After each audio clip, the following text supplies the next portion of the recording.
I like this. You've got the curvature of the road, some beautiful light hitting the base of Benvenue, and quite a nice reflection. It's not a perfect reflection, there is actually quite a lot of motion in the water, but I like the way the colour is being reflected back.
I quite like this, the way we've got the reflection of that little island there, captured in this smoother part of the loch, and the colours on the far side of the loch as well are just beautiful. We could do with a wee bit more direct light there, but I quite like that as a composition. So I'll probably place the island off to the left of the frame, include the coloured area here at the side, and probably a 16:9, maybe even a 2:1 crop, so quite long, because I want to try and exclude the sky.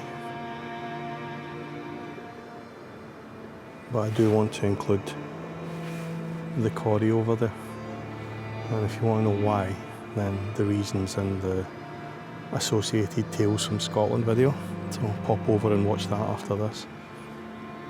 But for now, I'm going to grab this shot.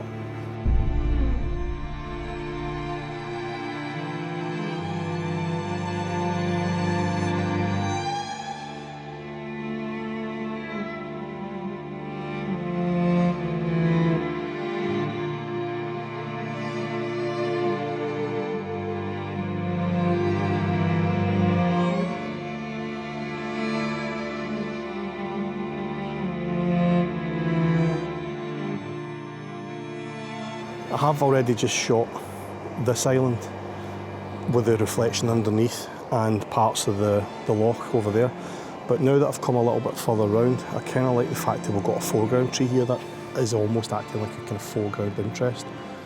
I'm being careful to try and exclude as much of the sky and as much of the reflection of the sky as I can, because I don't really want to have to juggle with that kind of exposure range. Mainly because I'm currently shooting handheld.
Oh, can you believe that? The second I get the tripod out, get the camera set up, and the light fades. Ah, typical. And I'm going to quickly grab this shot with that last little hint of light before I lose it. That's typical.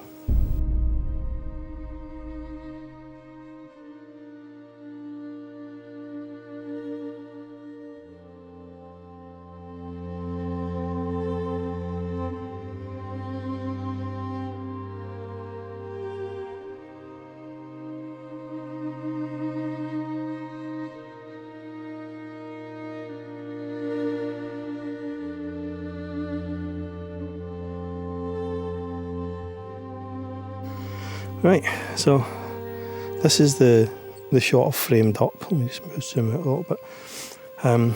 Trying to make the most of these, I can't really see the finger, but trying to make the most of the dead wood there and the roots dropping down into the loch.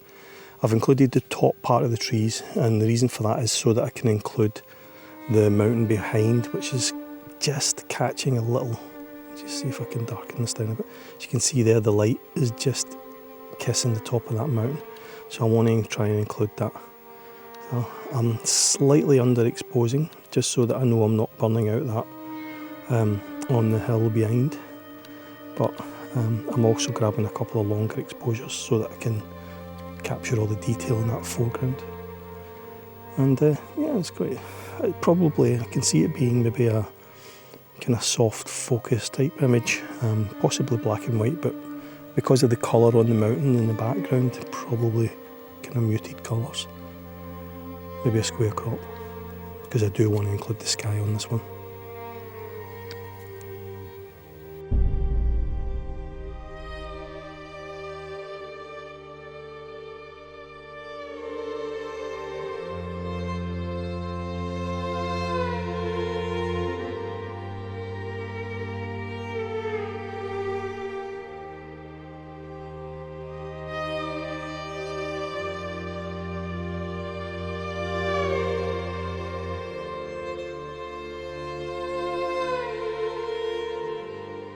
Okay, how about this?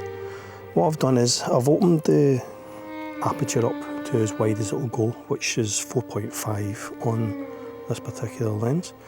And my thinking here is if I can get as narrow a depth of field as possible, then I can throw the background hills out of focus slightly, and that will give you the degree of separation that you're not really getting because of the light or whatever. So I'm hoping that by throwing the background just slightly out of focus, that'll give some separation. I've focused on that rock in the foreground of the island, and I'm slightly overexposing, and the reason for that is I want to try and retain all the detail on the trees in the island, which is going to be my main subject. And I'm hoping that by overexposing I'll lose a lot of the waves, and also that'll help with the separation between the foreground and the background.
Yeah, I'm thinking now that if the light doesn't improve, which I don't think is going to,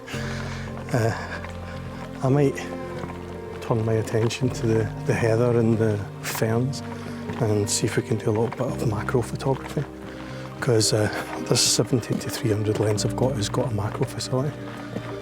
I might be planning D, whatever it is, I'm up to now.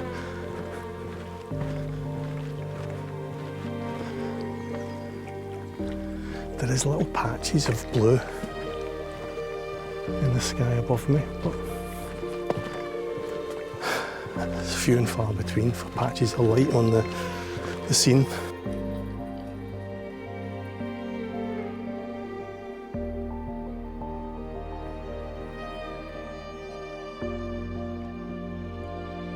Right, here we go. How's this for an attempt at macro photography? I found this little purple flower. No idea what kind of flower that is, but I quite like it because it's got a very dark background and that's helping it stand out. I've basically taken a shot pretty much this composition. There is actually a second flower, which if I zoom out slightly you might be able to see there's a second flower there. So I might even take a shot like that as well. And then you've got the two flowers, but I don't know how that'll work in terms of depth of field as I'm shooting at f4, and so I've got quite a narrow depth of field, so it's possible that second flower, the one further up, is going to be out of focus. But yeah, I quite like that for my first attempt at macro photography today.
A path.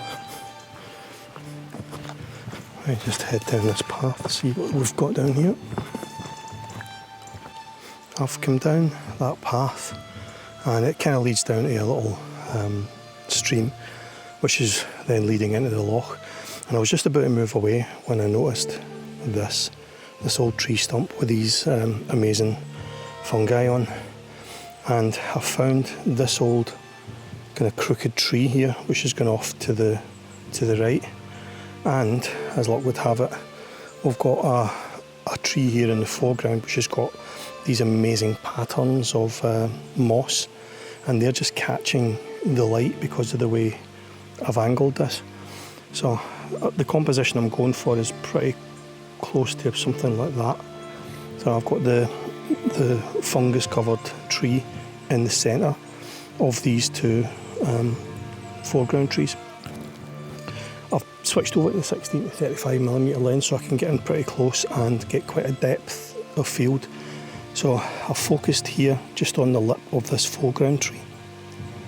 I've checked and the background trees are still in focus.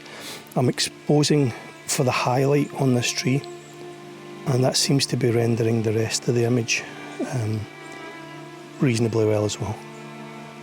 I do particularly like this little secondary branch which is coming down below that primary tree, and yeah, all in I think that's quite a nice composition. If I seem a little distracted it's because the midges are out. There's a lot going on there, but I quite like that.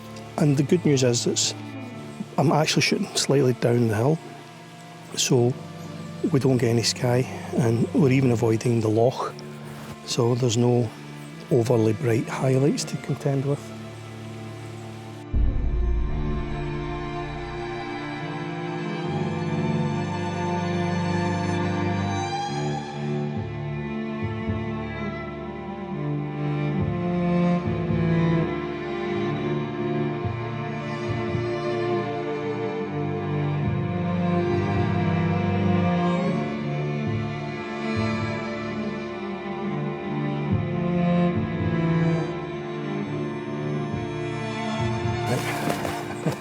I got that shot. I didn't want to hang around too much longer because the midges were becoming unbearable. So I moved away, and thankfully I think I've accelerated past the worst of the midges. I'm making my way back up that path, back up to the road. I've no idea what this video is going to be called. Something like improvising when things don't go to plan, because none of the things I thought I was going to shoot today I've actually shot. Anyway, right, what do you make of this? After me spending the entire morning complaining about the lack of any direct light, I come across this scene where we've got the light just picking out some of the ferns and the tip of this fallen branch.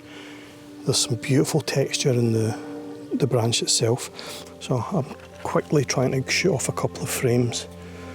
Slightly underexposing, I had to quickly change the lens because it was too far away for the 16 to 35, so I've had to quickly change to the 24-105, and I'm shooting at around about 60 or 70 millimeters, and that's allowing me to really zoom in. I'm including a little bit of the burn, not much, and just where the light is hitting these ferns, and then obviously the branch itself.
So that's us for another video. Hope you enjoyed. Don't forget to give us a little thumbs up if you did. Hit subscribe if you haven't already. And if you want to know a little bit more about the legends associated with this location, then pop over to the sister channel, Tales from Scotland, where there's a story about how the loch was formed, supposedly. Anyway, catch you in the next one. Cheers, bye.